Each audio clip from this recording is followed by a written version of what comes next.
네, 안녕하세요.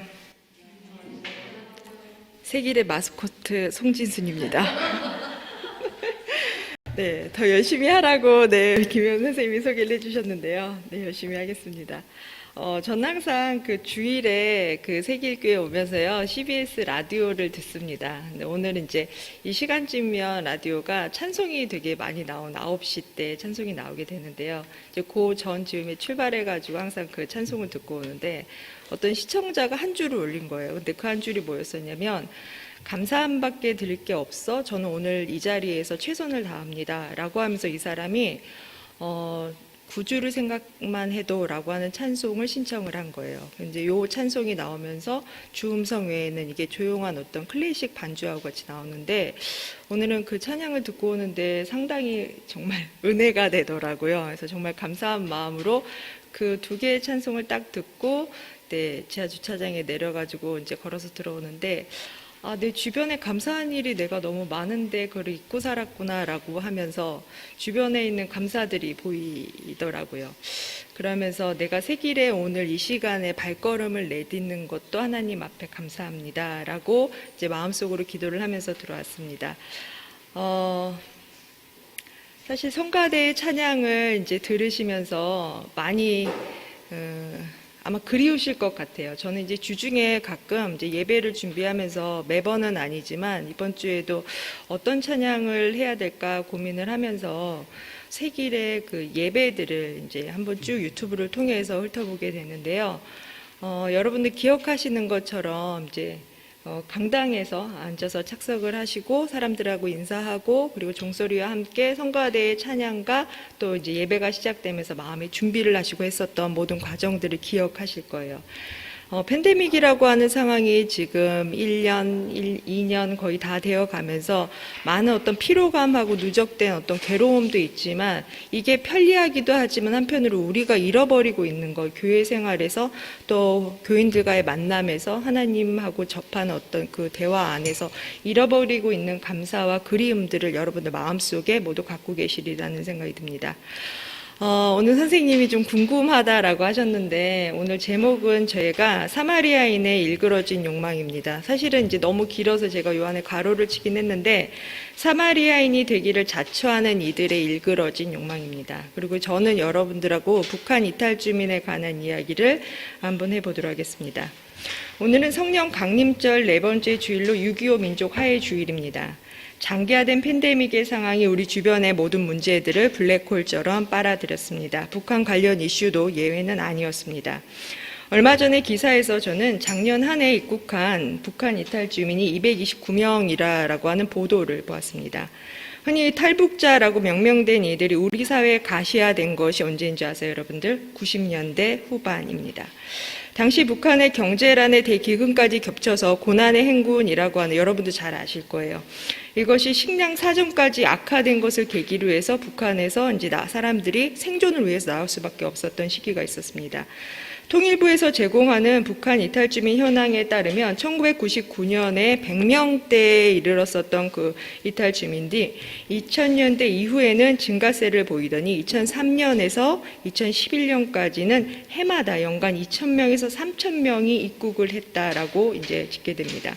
그러다가 2012년 이후에는 1,300명, 1,000명 이렇게 쭉 이렇게 감소를 하더니 작년에는 200명대로 대폭 줄었습니다. 주된 탈북의 경로가 중국과 동남아시아를 거쳐서 한국, 미국, 캐나다 이렇게 이제 망명을 하는 것으로 이제 들어오게 되는데요. 작년에는 코로나19로 인해서 중국에서 국경 봉쇄 조치를 한 것이 크게 작용을 했을 것입니다. BBC에 따르면 코로나19 때문에 북중의 국경은 물론 탈북의 주요 루트로 사용이 되는 동남아시아의 상국인 베트남, 라오스, 태국의 국경까지 완전히 봉쇄되었기 때문에 이러한 상황에 이르렀다 합니다. 실제로 올해 1월에 중국에서 베트남까지 탈북에 성공한 사람들이 있었는데요. 베트남의 입국이 통제가 되면서 그들이 다시 중국으로 들어가게 되는 이제 일들도 벌어지고 있었다라고 합니다. 예전에는 중국만 탈출해도 90%는 성공한 거야라고 안심을 했는데, 요즘에는 코로나19로 방역이 강화된 이후에서 탈북민뿐만 아니라 이들을 돕는 단체들도 큰 어려움을 겪으면서 타국으로 이동하는 것이 제한된 그런 상황입니다. 이렇게 해서 작년 12월을 기준 기준으로 한국에 있는 북한의 이탈 주민은 3만 3천 명 정도로 집계됩니다. 사실 제가 우리 안의 타자인 북한 이탈 주민과 그들에 대한 시선에 관심을 갖게 된 것은 사실은 두 가지 계기가 있었습니다. 첫 번째는 몇 년 전부터 종편에서 탈북자를 소재로 해서 하는 토크쇼라든가 가상 부부를 재현하는 리얼리티 예능 프로그램들이 우죽순으로 생겨났습니다. 여러분들도 아마 뭐 하면은 다 아시죠? 뭐 이런 거 아시죠? 뭐란 뭐 이런 거 아시죠? 네, 제가 굳이 다 얘기를 하지 않겠습니다. 2009년도에 미디어법이 통과되고 종편이 활성화되면서 예능 교양 콘텐츠들이 비슷한 형태로 반복 재생산되었습니다. 시청의 점유율을 확보하는 각 축전은 예능, 시사, 드라마에서 다양하게 드러나게 되는데요. 탈북자를 소재로 진행되는 토크쇼라든가 리얼리티 프로그램들도 이러한 맥락에서 기획이 되었습니다. 물론 프로그램들은 탈북자들이 증가하는 상황에서 남과 북의 이질적인 문화를 극복하고 북한 이탈 주민에 대한 인식을 개선하기 위한 시도로 기획되었다라고 하는 것을 표방하고 있죠.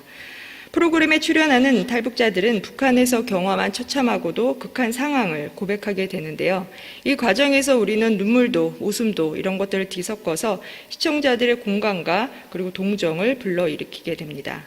문제는 미디어에서 재현되는 북한이라든가 남한으로 탈출하는 과정이 남성보다는 여성에 의해서 그리고 남성의 서사보다는 여성의 서사로 전시되고 있다라고 하는 점입니다.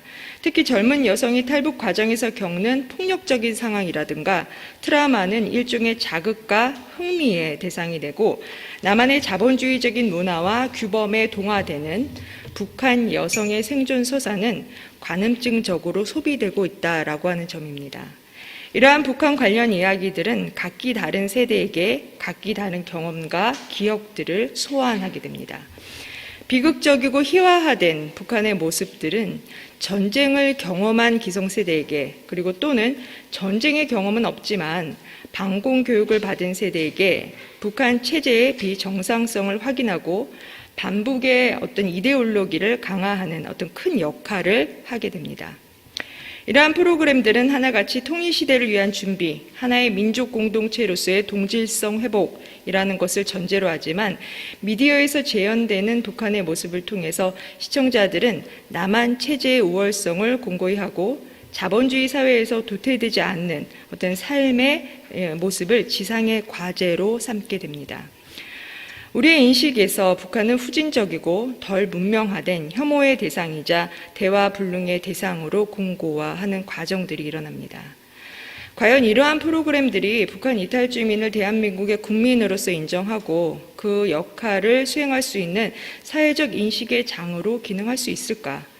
개인적인 공감이라든가 동정을 넘어서 그들의 존재를 존재 자체로 수용하고 그들의 인식과 구조가 아니라 우리의 인식과 구조를 변화시킬 수 있는가라고 하는 점에서 저는 회의가 됩니다. 두 번째로는 몇 년 전 학교의 한 연구소에서 국제학술 세미나의 원고 번역을 요청받았는데요. 마침내 그 원고가 북한 이탈 주민을 민족지적으로 고찰한 연구였습니다. 한 북한 여성이 고난의 행군을 거치면서 중국에서 몽골 그리고 한국에 정착하게 되면서 기독교로 개종하는 과정을 저는 마주하게 되었습니다. 여기에서 은혜라고 하는 가명으로 소개된 북한 여성의 이야기를 잠시 들어보고자 합니다. 은혜 씨는 어린 시절에 무상 배급을 받았는데요. 80년대 이후 배급 제도가 감소하더니 94년 김일성 주석의 사망으로 배급이 사라졌습니다. 뒤이어 고난의 행군이라고 불리는 대기근으로 100만 명 이상의 북한 주민이 사망하고 그 경제난으로 국가 공급제가 유명무실해지자 주민들 사이에서는 자생적으로 암시장이 생겨나게 됩니다. 당시 은혜 씨의 남편은 직장에 다니고 있었지만 사실 배급을 받을 수가 없어서 그녀가 실질적인 가장으로 암시장에서 군대 주요 장관들과 같이 소금을 팔게 되면서 나름대로는 경제적인 자립과 부를 누리게 되었다고 합니다. 그러나 지하 경제에 기반한 자유는 오래가지 못했고 그녀는 가족과 함께 모든 것을 다 뒤에 두고 중국으로 떠나게 됩니다. 그녀가 머물렀었던 곳은 한중 자치구였었는데요. 거기에 사는 친척 때문에 교회에 첫 발을 내딛게 됩니다. 그런데 그녀가 교회를 보았던 처음의 인상은 울고 소리 지르고 이상한 말을 하는 제정신이 아닌 사람들의 모임이었다라고 소개합니다. 어떤 모습인지 상상이 가시죠? 되게 뜨거운 교회의 어떤 복음주의적인 그런 모습이었겠죠. 그렇지만 그녀는 중국에서 몽골로 9개 방어벽으로 둘러싸인 국경을 넘을 때 다른 사람들과 함께 그녀도 모르게 신 앞에 무릎을 꿇었다라고 합니다. 모래바람이 불어오는 사막을 넘어서면서 기도는 계속되었고, 그리고 이상하게도 바람의 방향이 바뀌고 모든 상황이 나아지는 것을 보면서 그녀는 자신이 경험한 이 모든 것이 첫 번째 기적이었다라고 이야기합니다. 드디어 그녀는 한국으로 입국해서 북한 이탈 주민의 재정착 프로그램의 하나원에서 3개월 동안 생활을 마치고 본격적으로 한국살이를 시작하게 됩니다. 은혜 씨는 북한에서 사업을 했었던 경험이라든가 중국에서의 생활 덕분에 자본주의적인 삶에 적응하는 것이라든가 이념적인 대치 상황에 대한 두려움은 없었다라고 이야기합니다. 그렇지만 한국 생활은 녹록하지 않았겠죠. 춘천에서 서울로 정착 생활을 하면서 그녀는 소위 자유학교에 등록하게 됩니다. 자유학교가 뭐지? 생각하시겠는데요. 자유학교는 대형 교회에서 북한 이탈 주민을 대상으로 하는 전문 교육기관으로서 탈북자들이 종교적인 회심을 경험하고 남한 사회로 적응할 수 있도록 훈련하는 곳입니다. 사실 이 논문이 사실 이제 그 지명이나 명칭이 그대로 들어는 안 되기 때문에 사실 이 명칭, 기관의 명칭도 가명입니다.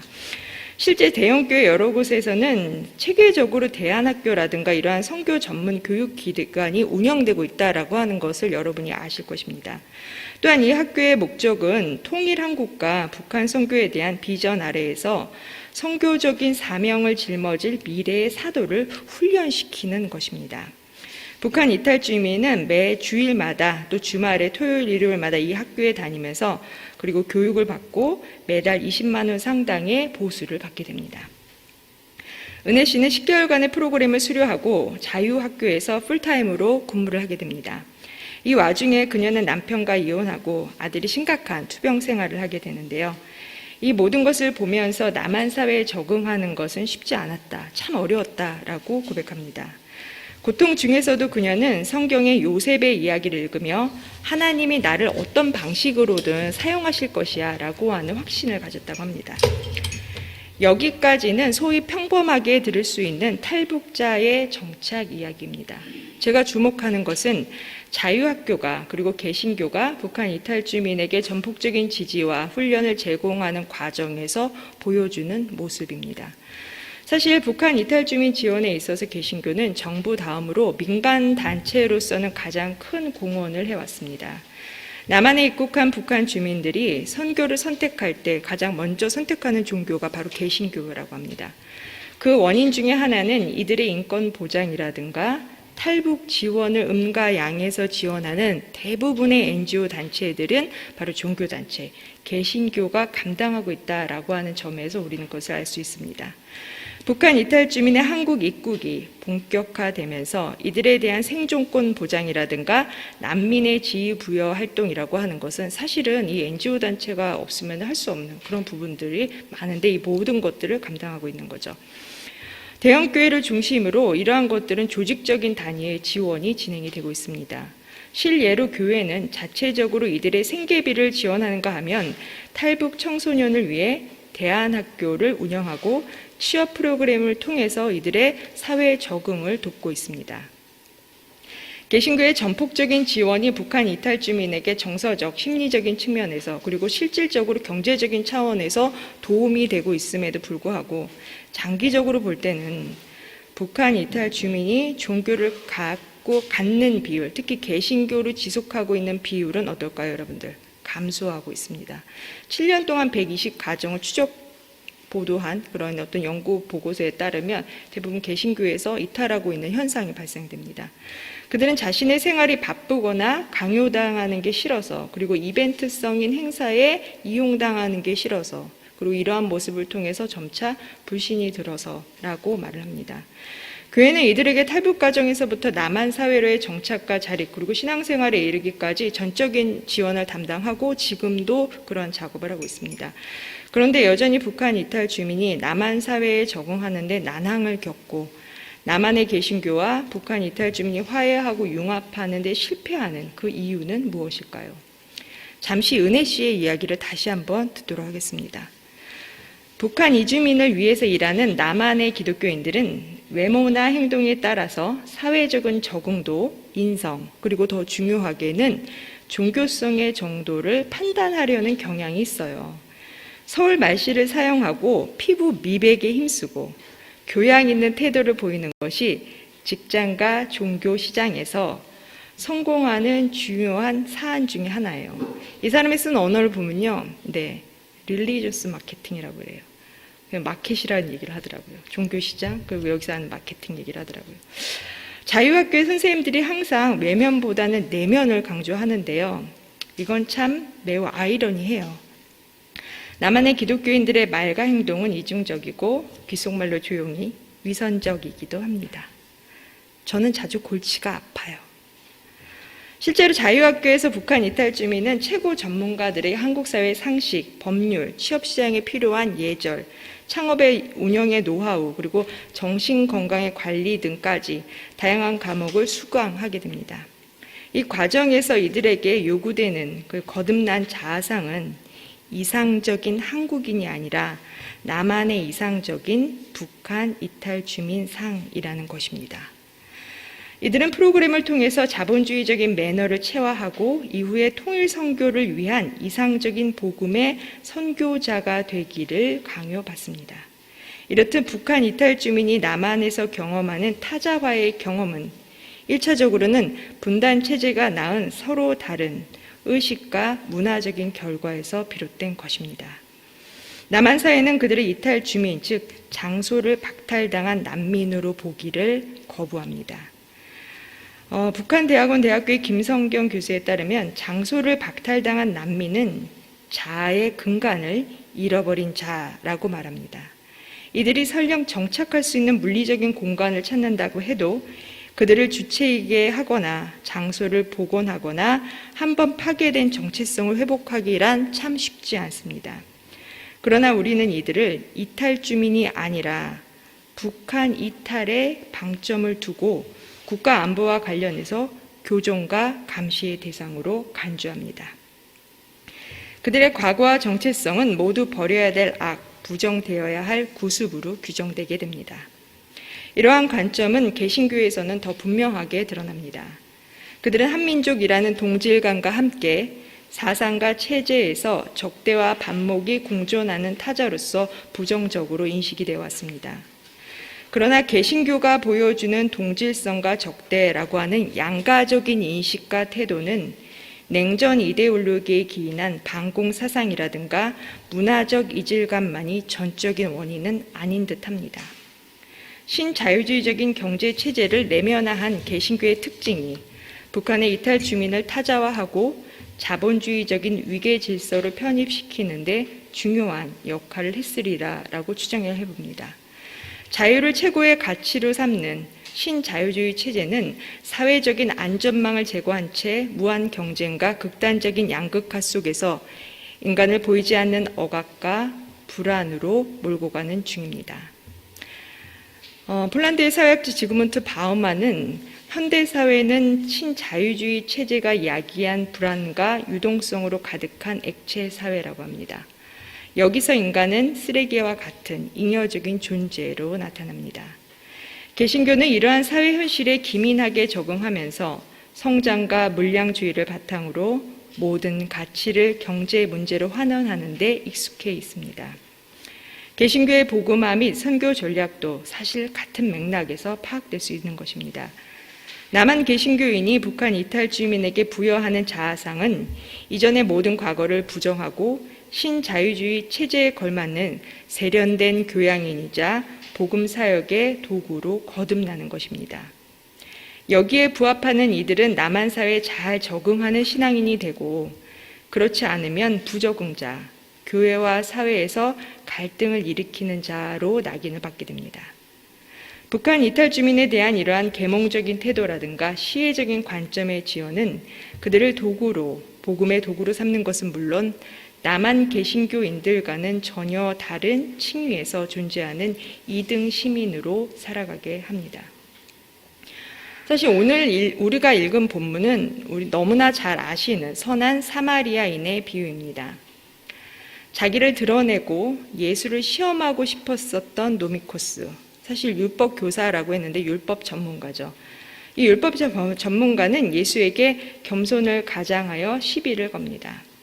그는 영생의 비밀과 이웃이 누구인가 라고 하는 문제를 제기했지만 본문은 예수로 인해 탈바꿈되는 율법과 그 실행적인 차원을 언급합니다. 강도 맞은 사람을 보고 제사장도 레위인도 피하고 지나칩니다. 그러나 사마리아인은 자신의 자산을 다 내어서 진심을 다해서 그를 돌보아 줍니다. 예수님이 이 비유에서 누가 강도 만난 자의 이웃인가를 되묻습니다. 율법학자는 자비를 베푼 자라고 대답합니다. 이에 예수는 너도 이와 같이 행하라 라고 담화를 마칩니다. 사실 저는 자비를 베푼 사마리아인입니다 라고 하는 대답보다 사실 그만큼이나 더 중요한 것은 담화 말미에서 예수가 너도 이와 같이 행하라 라고 하는 명령입니다. 본문은 한 사회의 문화나 지역의 가치나 규범이 인종이라든가 지역, 계급, 그리고 특별한 맥락에서 교차하는 것을 극복하고 하나의 종교적인 언명으로서 자비를 행할 것을 명령합니다. 상대가 누구이든지 어떠한 상황에 있든지 그리고 나의 인종과 지역과 계급이 무엇이든지 이러한 다층적인 정체성을 넘어서 엘레오스, 자비, 연민, 공감으로 의미하는 이 단어는 내 앞에 있는 존재에 대해서 감응하고 행동하다라고 촉구합니다.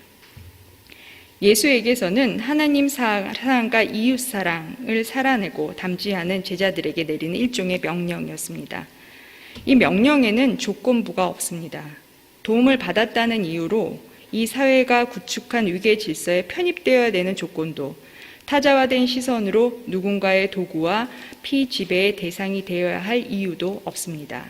타자는 존재 자체로 받아들여져야 되는 존재입니다. 사실 이 본문이 위치한 누가복음 10장의 맥락은 72명의 제자 파송 단락 다음에 있습니다. 예수의 제자들은 카리스마를 지닌 방랑자들로서 이들은 아무것도 지니지 않았지만 그렇다고 거린으로 행세하지도 않았습니다. 당시 SNF파의 쿰랑 공동체나 유대사의 많은 민중들, 도적대들, 예언자들, 예수 운동에 합류한 사람들은 재난과 위기 그리고 기근으로 인해서 고향을 잃어버리거나 친숙한 생활 환경이 파괴됨으로써 사회적인 무근성에 기반한 정말로 없는 사람들이었습니다. 이들은 아무것도 갖지 못한 이들이었고 그리고 또 모든 것을 버린 이들이었습니다. 이들의 사회적인 무근성이 자발적이든 아니면 비자발적이든 간에 예수의 제자들은 빈손과 빈 전대에도 불구하고 평화를 선포합니다. 그리고 병 고침과 죽기 그리고 종말론적인 선포를 행했습니다. 그들의 행동은 상대에게 자선적인 인심에 호소하는 게 아니었습니다. 예수 운동에 동참하는 이들이 마땅히 받을 정당한 권리에 호소하는 일이었습니다. 예수는 이를 자기 몫이라고 칭합니다. 16절에 따르면 너희 말을 듣는 것은 내 말을 듣는 것이고 너희를 저버리는 것은 나를 보내신 이를 저버리는 것이다 라고 예수는 고백합니다. 하나님의 말씀을 받은 이들은 그들의 존재 자체로 예수의 존재를 대리함으로써 종말의 삶을 살아가는 이들입니다. 그들은 한 발을 내딛는 순간 인간으로서 자기 몫을 받을 정당한 권리가 있습니다. 북한 이탈 주민을 지원하고 평화체제로의 전환을 준비한 한국의 교회는 예수의 지상 명령에 따라 공감하고 연대하는 사마리아인이 되기를 자처합니다. 그러나 불행하게도 급격한 근대화와 자본주의 성장 신화를 체화한 교회는 스스로를 규제하고 통제하는 시민 주체를 이상적인 인간으로 상정합니다. 여기에 신이 부여한 명령을 선교적인 사명에 힘입어 북한 이탈 주민을 존재 자체로 인정하고 그리고 긍정하기보다는 나만의 종교적인 비전을 재현하고 수행하는 매개자, 다시 말해 복음의 도구자로 육성하고 있다라고 하는 사실입니다. 사마리아인이 되기를 자처하는 한국 교회의 일그러진 욕망은 그리스도인의 정당한 권리와 자유를 무너뜨리고 조건 없이 감응하는 존재가 되기를 거부하게 합니다. 교회는 끊임없이 북한 이탈 주민의 정체성을 지우고 없는 존재로 만들어 왔습니다. 이상화된 기독교 시민상을 주입하면서 타자화하는 폭력적 행위를 지속하고 있는 것입니다. 사실 이 논문의 말미에서 은혜 씨는 저자에게 이메일을 보냅니다. 놀랍게도 그녀는 지금 캐나다에 살고 있으며 그곳에서 북한 이탈 주민을 위한 선교사로 일하고 있다고 합니다. 그녀는 캐나다에서 난민의 지위를 얻기 위해서 사실 그곳에서 한국을 거치지 않고 북에서 직접 왔다라고 사실 거짓말을 한 것입니다.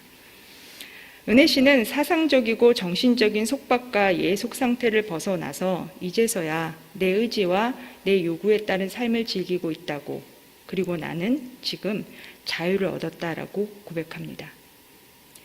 그녀에게 한국의 개신교, 한국의 삶은 그렇게 지워졌습니다. 우리가 마주한 그녀의 좌절이나 삶의 여정은 사실 그냥 지나칠 수 있는 이야기가 아닙니다. 우리 주변에 3만 3천 명이 있습니다.